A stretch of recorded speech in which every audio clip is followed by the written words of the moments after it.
રાજકોટ શહેર કોંગ્રેસ પ્રમુખ દ્વારા નંબર જાહેર કરવામાં આવ્યો।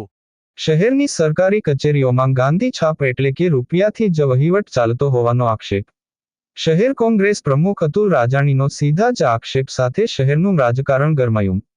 વારંવાર એસીબીના હાથે કર્મચારીઓ અને અધિકારીઓ રાજ્યમાં ઝડપાઈ રહ્યા।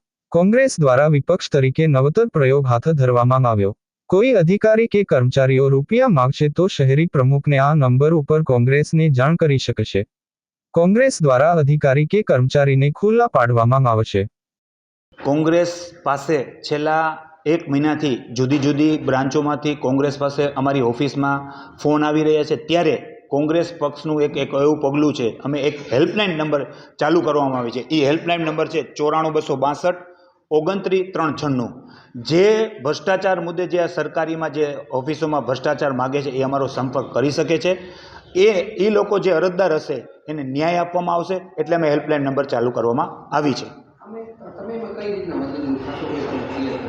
જ્યાં જે સરકારી ઓફિસે જાય, પોલીસ કમિશનર હોય, કલેક્ટર હોય, મહાનગરપાલિકા હોય, જે જુદી જુદી સરકારીમાં જ્યાં ભ્રષ્ટાચાર માગે છે એના ઉપલા અધિકારીને અમે રજૂઆત કરવામાં આવશે કે ભાઈ તમારો નીચલો સ્ટાફ આ પૈસા માગવા માંગે છે, જો આવનારા દિવસોમાં એ નહીં સુધરે તો ત્યાં ગાંધી જિલ્લે મુદ્દે અમે આંદોલન કરવામાં આવશે। હજી અમે ગઈકાલે જ અમારા પ્રેસ મીડિયા અને ઇલેક્ટ્રોનિક મીડિયામાં ગઈકાલે જ જાહેરાત કરી છે।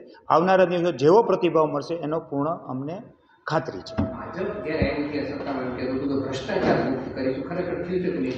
છેલ્લા ગુજરાતની અંદર ભાજપનું શાસન 35 વર્ષ થયા છે। સમગ્ર ગુજરાતની અંદર ભાજપે એવું સૂત્ર આપ્યું હતું, ભય, ભૂખ અને ભ્રષ્ટાચાર માફ કરીશું।